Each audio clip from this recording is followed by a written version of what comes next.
Line-by-line explanation of the poem Ozymandias by P.B. Shelley. I met a traveler from an antique land. The poem begins with the speaker recounting an encounter with a traveler from an ancient place. The line is written in iambic pentameter, a rhythmic pattern consisting of 5 pairs of unstressed and stressed syllables. This meter provides a formal and reflective tone that suits the epic nature of the tale. The phrase antique land immediately sets the stage for a story from the distant past, suggesting a time long gone. Who said, 2 vast and trunkless legs of stone? The traveler describes the remnants of a colossal statue, focusing on the 2 vast and trunkless legs of stone. The use of iambic pentameter continues, maintaining the poem's rhythmic consistency.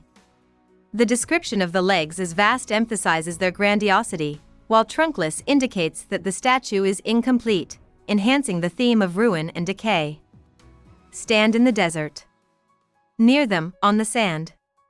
Here, the legs are situated in a desolate desert, with stand and sand providing a subtle rhyme that links the 2 lines together. The empty desert emphasizes the isolation and the abandonment of the statue, reinforcing the theme of desolation. The meter remains iambic pentameter, contributing to the poem's rhythmic flow and formal structure. Half sunk a shattered visage lies, whose frown? The traveler continues describing the statue, focusing on the shattered visage that is partially buried in the sand. The line's iambic pentameter rhythm reflects the gravity of the scene, while the word shattered vividly conveys the damage and ruin of the face. The frown of the visage suggests a once powerful ruler's contempt and arrogance. And wrinkled lip and sneer of cold command. The wrinkled lip and sneer further illustrate the ruler's disdainful and authoritative demeanor. The line's rhythmic structure, still in iambic pentameter, helps convey the harshness of the ruler's expression. The use of these features emphasizes the ruler's once formidable presence and arrogance. Tell that its sculptor well those passions read.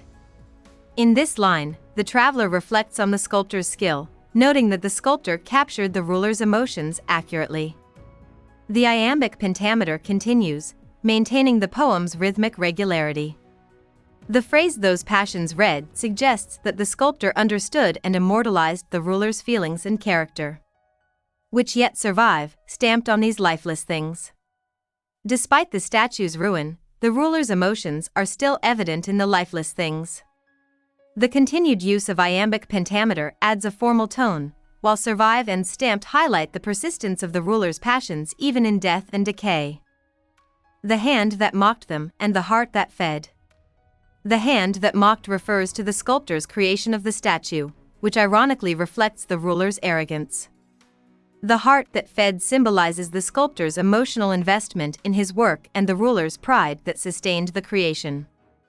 The iambic pentameter rhythm reinforces the solemnity of this reflection. And on the pedestal, these words appear. The inscription on the pedestal is introduced, continuing the formal rhythm of iambic pentameter. This line transitions from the physical description of the statue to the textual element, setting up the irony of the inscription.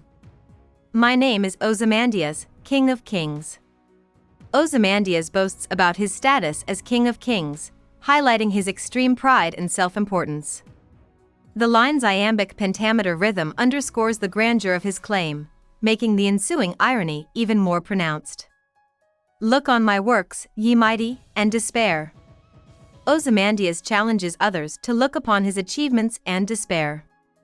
The iambic pentameter here serves to amplify the boastful tone of the inscription. The command despair is laden with irony, given the state of the ruins. Nothing beside remains. Round the decay. This line reveals the emptiness surrounding the statue, emphasizing the complete ruin of Ozymandias' works. The iambic pentameter maintains the poem's rhythmic consistency, while the words "nothing beside" and "round the decay" stress the contrast between the boastful inscription and the present desolation. Of that colossal wreck, boundless and bare. Describes the statue as a colossal wreck, symbolizing the fall of the ruler's empire. The line's rhythm continues with iambic pentameter, and the words boundless and bare highlight the vast, empty landscape surrounding the ruins. The lone and level sands stretch far away. The poem concludes with the endless expanse of desert sands, emphasizing the isolation and insignificance of the ruined statue.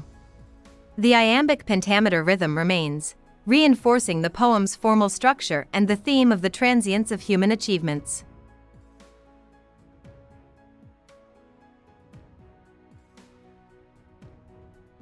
Hope we summarized it fully and you liked it. Please hit the like button and subscribe to our channel so that we are motivated to create more videos.